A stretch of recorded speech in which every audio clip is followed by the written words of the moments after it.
After editing, we have now come on to storyboarding. This is a concept that comes from the film industry. Because we've already gathered and edited our content, storyboarding is going to be very easy.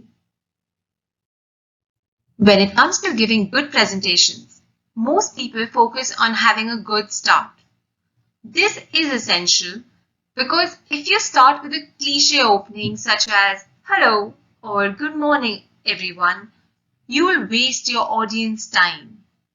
Let's have a look at the opening statements of two TED Talks.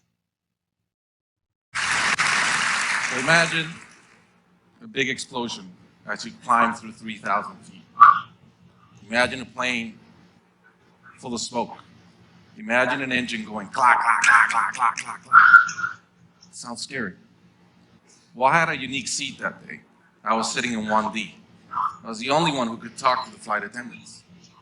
So I looked at them right away, and they said, no problem. We'll probably hit some birds. Now, Rick painted a picture of exactly what had happened, so the audience could be Rick painted a picture of exactly what had happened. This made his audience resonate more with him and gain interest.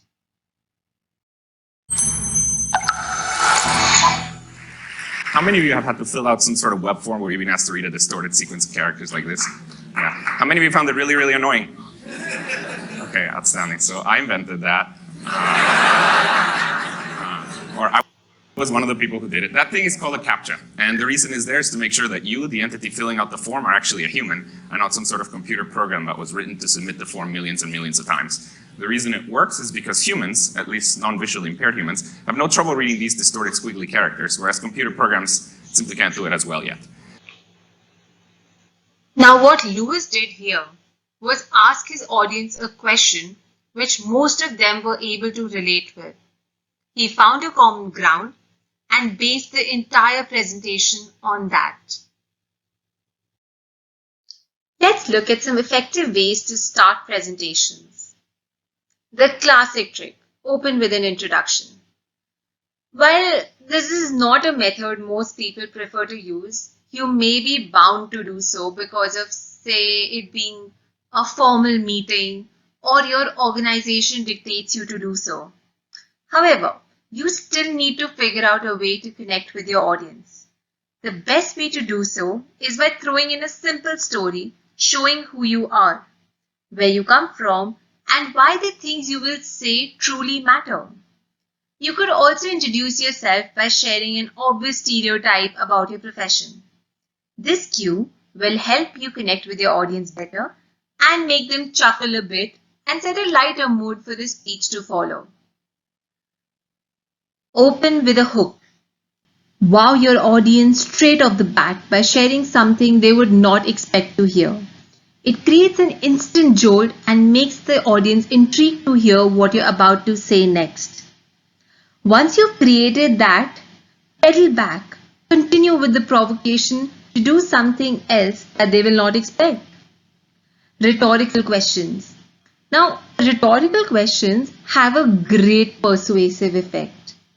Instead of answering aloud, your audience will silently start musing over it, will start thinking about it during your presentation.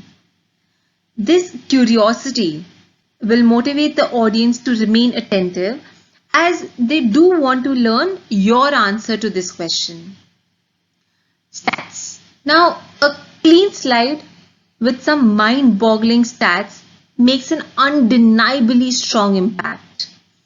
To give you a couple of examples, I could use a statement like, we are effectively wasting over 1.2 billion per year on producing clothes no one will ever purchase. Now this is something that will shock the audience, right? Let me give you another example. Are you among the 20% of people with undiagnosed ADHD?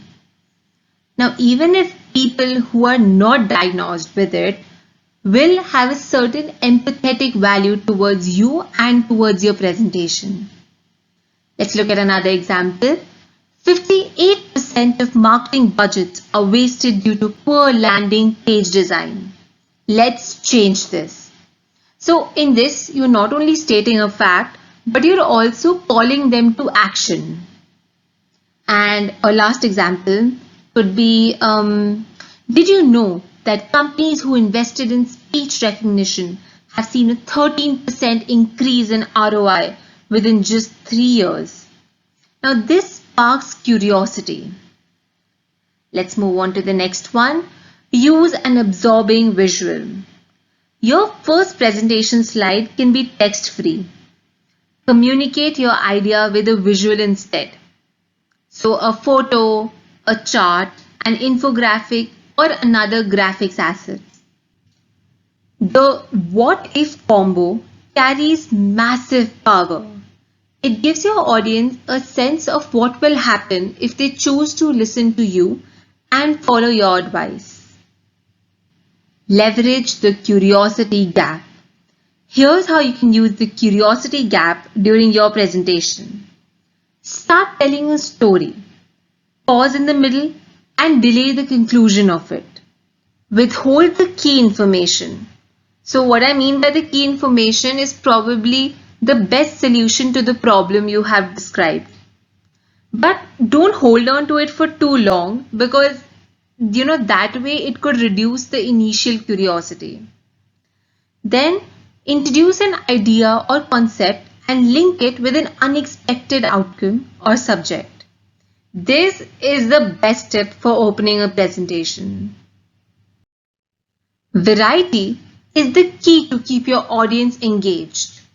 More importantly, emotional variety. However, keep in mind that you don't want your audience to feel extreme emotions for a long time. You should take them through a stable emotional journey. So, try mapping your storyboard to check if it's aligning with a similar curve. This brings us to the end of this step. We now know how to have a solid beginning and convert our data into an emotional journey.